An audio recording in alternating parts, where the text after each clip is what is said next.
Olá, tudo bem? Como vai você? Espero que você esteja bem, sempre bem. Sou Rivaldo Machado, seu professor de Geografia aqui do SAI Digital. Hoje nós vamos falar aí um pouquinho sobre geografia econômica, sobre geografia das indústrias e nós vamos nos concentrar principalmente em algumas mudanças que elas estão ocorrendo na atualidade na atividade industrial. Você sabe muito bem que essa atividade ela é dinâmica ao extremo e nós vivemos um momento, por assim dizer, da própria história da humanidade que a história está acelerando, né? Que muitas vezes é difícil nós entendermos isso aí. Mas como é que isso se encaixa, por assim dizer, na atividade industrial? Nós sabemos que desde a primeira revolução industrial, essa atividade econômica ela vem passando por mudanças que são mudanças muito significativas. O que são essas mudanças? Basicamente você tem o quê? O tipo de fonte de energia, a indústria de maior destaque, né? Por exemplo, lá na primeira revolução industrial, o carvão, a indústria têxtil, aqueles trabalhadores de baixa qualificação, que logo foram sendo substituídos por algumas mudanças, não é mesmo? O surgimento de uma segunda revolução industrial, tipicamente norte-americana, o petróleo, a indústria siderúrgica, automobilística, um trabalhador um pouco mais qualificado, organizado, o trabalho, a partir dos princípios do Fordismo e do Taylorismo, né? E agora mais recentemente, aí, no final do último século, meio século atrás mais ou menos, vem da Ásia o novo modelo de produção industrial, just-in-time, produção flexível ou toyotismo. Quebra muitas regras que já existiam na indústria fordista, taylorista, onde você tem uma produção mais flexível, em pequenos lotes, um trabalhador extremamente qualificado, por assim dizer, né? Uma indústria de alta tecnologia que ela é uma indústria que se destaca e se destaca muito, né? Isso acaba sendo tão importante que hoje muitos autores eles acabam falando o quê? Mais uma vez nós estamos passando por um período de muitas mudanças na forma, na produção da atividade industrial. A tal ponto que alguns apontam aí que nós vamos chegar a isso que nós chamamos da quarta revolução industrial, né? Então talvez essa imagem aí, ela seja uma imagem que ela chama muita atenção, né? Lembra muito um humano, mas isso é um robô que é o famoso Sofia, né? Com a ideia da chamada inteligência artificial. Então você mais ou menos já consegue entender a que propósitos nós estamos hoje aqui, a respeito do que é que nós estamos conversando. Então, mudanças na indústria novamente. E essas mudanças na indústria novamente, agora elas vão ter um elemento chave. O que é esse elemento chave? É uma coisa chamada de tecnologia. Mas não é de forma nenhuma aquela mesma padrão de tecnologia que surgiu, por exemplo, com a terceira revolução industrial, né? O surgimento das telecomunicações, da internet, né? Onde nós vamos encontrar satélites artificiais, fibras óticas. Nossa, revolucionou o mundo. Hoje nós acabamos tendo que essa nova indústria, essa indústria moderna, ela vai ser caracterizada principalmente por um elemento, né? O uso intensivo de conhecimento. Então hoje o conhecimento ele passou a ser, sem sombra de dúvidas, o principal fator de produção industrial. E, por outro lado, nós acabamos sendo o quê? Também aquele que é o fator mais importante. Se nos momentos anteriores da atividade industrial, ora ela dependia, por exemplo, do capital, né? Ora ela precisava estar muito próximo das fontes de matéria-prima e assim por diante, não. Hoje esse tal desse conhecimento, e lembrando que esse conhecimento ele é cada vez mais um conhecimento fluido, né? Então essa quarta revolução está aí. Base na informação, base no conhecimento. É muito simples a gente entender isso, né? Como é que se dá valorização e como é que isso trata de impactar direto na atividade industrial. Vamos pensar nossa realidade brasileira hoje. Se você vai até uma loja, por exemplo, e você tem interesse em comprar aí um automóvel, vamos pensar assim, né?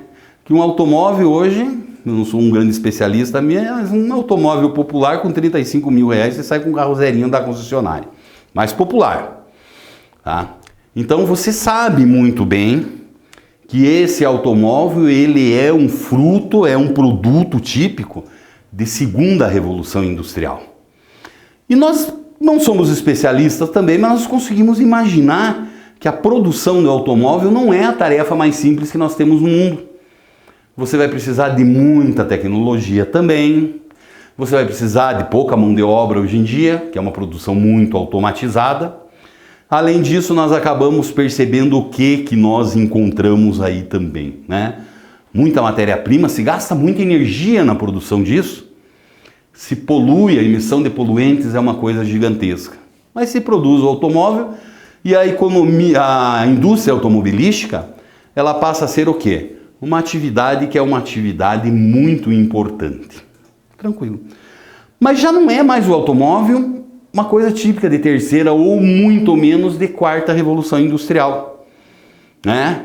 Hoje nós sabemos aí, por exemplo, que existem tranquilamente, né, alguns equipamentos eletrônicos. Um certo tempo atrás eu me deparei com um iPad que ele estava na casa de 10 mil reais, 3 carros e meio.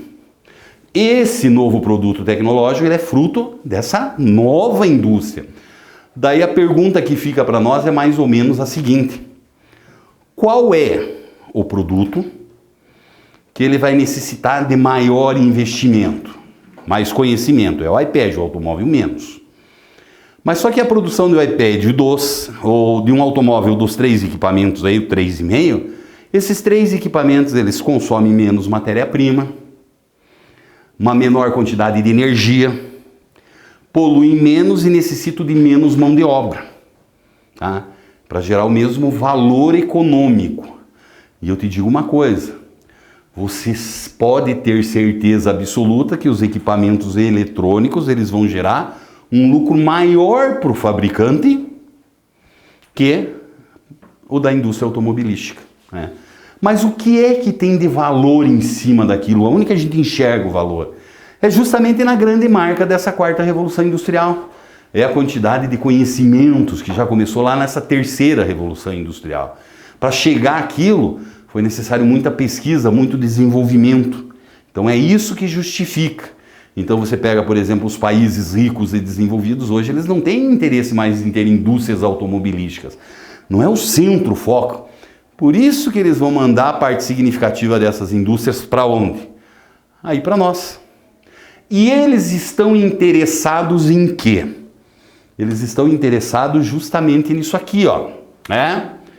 A indústria contemporânea, que é essa indústria fortemente vinculada à informação, ela quer isso. Você faz ideia do que é isso aqui, né? Isso aqui é uma vista aérea do Vale do Silício, lá na Califórnia, lá nos Estados Unidos. O que nós encontramos nessa região do Vale do Silício? Hoje ela acaba sendo a região mais rica e desenvolvida do planeta, né? A gente sabe mais ou menos como que é a lógica dos grandes PIBs do planeta, né? Primeiro Estados Unidos, depois nós temos a China, o Japão, né? A Alemanha e assim vai. Mas os Estados Unidos ele é o primeiro PIB do planeta, ó, anos-luz lá na frente. Agora, se nós pegamos o estado da Califórnia, tá? E separamos dos Estados Unidos, e ele vai se transformar em um novo país, a Califórnia, né? Provavelmente essa Califórnia vai ter um PIB maior que a Alemanha, vai ficar apenas atrás dos Estados Unidos, China e Japão. Por que é que uma região tão pequena dessa forma, ela consegue ter uma produtividade tão elevada? Porque aqui você não percebe a presença de indústrias típicas de primeira, segunda ou terceira revolução industrial. Terceira revolução industrial até vai. Mas aqui nesse Vale do Silício é o que nós acabamos encontrando o quê? São basicamente aquelas atividades de desenvolvimento de tecnologia. Quando a gente fala nesse pessoal do Vale do Silício, geralmente a ideia que vem nas nossas cabeças é o quê? Ah, é a informática. É lá que estão as grandes empresas do planeta. Tá lá a Apple, Microsoft, o Google e assim vai. As gigantescas, né? Mas não é só isso, né? Eles têm uma produtividade muito elevada, por exemplo, no setor de pesquisa, onde eles acabam tendo aí a presença de uma Monsanto. O que é uma Monsanto? Uma Monsanto hoje talvez seja a maior empresa do planeta que trata de produzir patentes, principalmente relacionadas à tal da biotecnologia. São plantas melhoradas geneticamente, melhoria genética de animais e assim vai. A indústria aeroespacial, o pessoal lança muito satélite hoje aí, com as funções mais variadas que nós podemos encontrar no planeta. Me desculpe. Então o que é que nós acabamos percebendo aqui? Nós acabamos percebendo que esses países de economia mais desenvolvida, eles querem essa indústria contemporânea e a atividade que interessa para eles é isso, desenvolver os produtos, criar as tecnologias, porque daí eles embarcam esses produtos e essas tecnologias nesses diversos equipamentos que nós temos por aí e eles só mandam em montar em outras regiões. Eles não têm mais esse interesse da indústria. É claro que junto com essa quarta revolução industrial, o que é que nós acabamos tendo aí? Nós acabamos tendo que também surge um conjunto muito grande de equipamentos, é a inteligência artificial, é a presença de Big Data, né? Que seriam justamente aí essas grandes centrais de informação. Então essa é uma das características centrais que nós temos aí dessa indústria moderna. Tá? Não esquecer, sempre é bom nós termos claro a classificação da indústria, onde nós acabamos encontrando o que? Hoje no planeta a presença de 3 grandes tipos de indústria. A indústria de base ou de bem de produção que produz matéria-prima, por assim dizer, para as demais indústrias. É, por exemplo, aí a indústria extrativista, madeireira, petroquímica e assim vai. A indústria de bens de capital ou indústrias intermediárias, que são aquelas principalmente responsáveis pelo quê? Da produção também de produtos para as outras indústrias. Máquinas e ferramentas talvez sejam os maiores exemplos que nós temos aí. E finalmente, as indústrias de bens de consumo ou indústrias leves. O próprio nome está trazendo. São aquelas indústrias que trazem o que para nós aí? Elas basicamente são aquelas indústrias que elas fornecem um produto para o consumidor final. Ou seja, pode ser o automóvel, né? De longo prazo, esse consumo durável, consumo semi-durável de curto prazo, como uma roupa, por exemplo, um calçado, ou de consumo direto, consumo rápido, que poderia ser o quê? Os alimentos, o remédio e assim vai. Mas também essa indústria moderna, muitas vezes, ela acaba apresentando o quê? Seu lado negro, o lado negro da força, né? O capital cresce e esse capital ele tem cada vez uma força maior, onde nós acabamos encontrando que vão existir uma quantidade grande de práticas, talvez até mesmo que buscam burlar a legislação para que esse capital e essa indústria comece a se reproduzir cada vez mais, né? Presença, por exemplo, de grandes conglomerados no planeta, que é aqueles grandes conjuntos empresariais que dominam grandes números de empresa.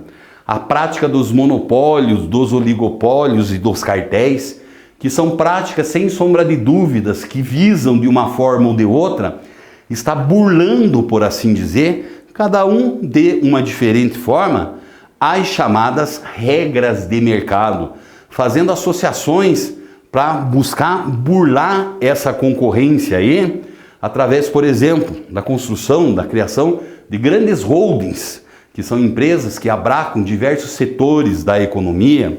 A presença, por exemplo, hoje, que é muito comum, de uma prática que ela é conhecida como dumping, né? O que consiste esse dumping, enfim?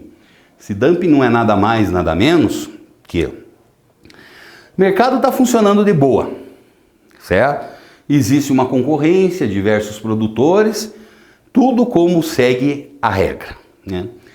E daí vai chegar uma outra empresa com a intenção de fazer o quê? De explorar também esse mercado. Daí ela vai lá e lança esse produto com um valor abaixo do custo. Só que ela tem muito capital para se segurar. O que vai acontecer com a concorrência? Entra em falência, para de produzir. Quando ela quebra os demais, ela assume o mercado na forma de um monopólio.